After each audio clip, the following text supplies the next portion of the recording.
श्री श्री अनुकूल ठाकुर जी का जो आदर्श था, ये आदर्श का इन्फ्लुएंस हुआ था मेरा great grand parents Janakinath Bose और प्रभावती बोस का, जो नेताजी सुभाष चंद्र बोस का माता और पिता थे। नेताजी ने भी विजिट किया था पबना में, उस टाइम यूनाइटेड बंगाल था। उन्होंने पबना में जो पद्मा नदी के किनारे नेताजी ने विजिट किया था श्री श्री अनुकूल ठाकुर जी को, और उनके साथ काफी बातचीत हुआ था। देखिए, सुभाष चंद्र बोस का जो आध्यात्मिक गुरु था, जो स्पिरिचुअल गुरु था, वो था स्वामी विवेकानंद। मगर उसके साथ श्री श्री अनुकूल ठाकुर जी का भी प्रभाव सुभाष चंद्र बोस में पड़ा था। देखिए, इंडिया, भारत जो है एक एग्रेरियन सोसाइटी है।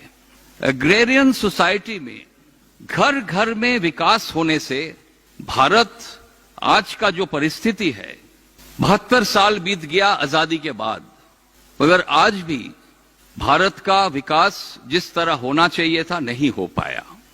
हाँ, हम लोग इंडस्ट्री किया है, इंडस्ट्रियलाइजेशन हुआ है, मगर डोमेस्टिकली घर घर में बिजनेस हम लोग कर सकते थे। जो अनुकूल ठाकुर जी का जो आदेश था, तब भारत सेल्फ सफिशिएंट हो जाता है। दोपहर को हम लोग एक सेमिनार में बातचीत करेंगे और डिटेल में, आपका परमिशन लेके हम नेताजी सुभाष चंद्र बोस और उनका आजादी का लड़ाई का एक कुछ इतिहास से कुछ पन्नों हम आपके सामने पेश करना चाहते हैं in the afternoon session. Plus उनका एक लिंक जो श्री श्री अनुकूल ठाकुर जी के साथ था, उनका जो आदर्श का ये था। देखिए, Subhash Chandra Bose practiced what he preached. Similarly, Sri Sri Anukul Thakur ji also practiced what he preached.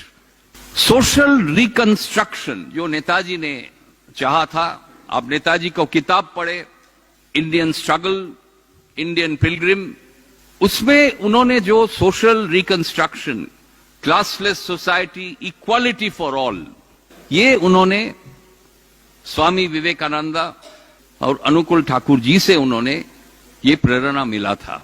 So today a message that I would like to give to the youth of our nation. Degeneration हुआ है, the moral fabric of our nation is in question. तो आज स्वामी विवेकानंद, श्री श्री अनुकूल ठाकुर जी का जो आदर्श था, चरित्र गठन करने का आदर्श, देश को आगे ले जाने का जो आदर्श था, ये आदर्श को आज की युवा पीढ़ी को सामने लाना चाहिए। And they must practice the ideology of Swami Vivekananda and Anukul Thakur ji.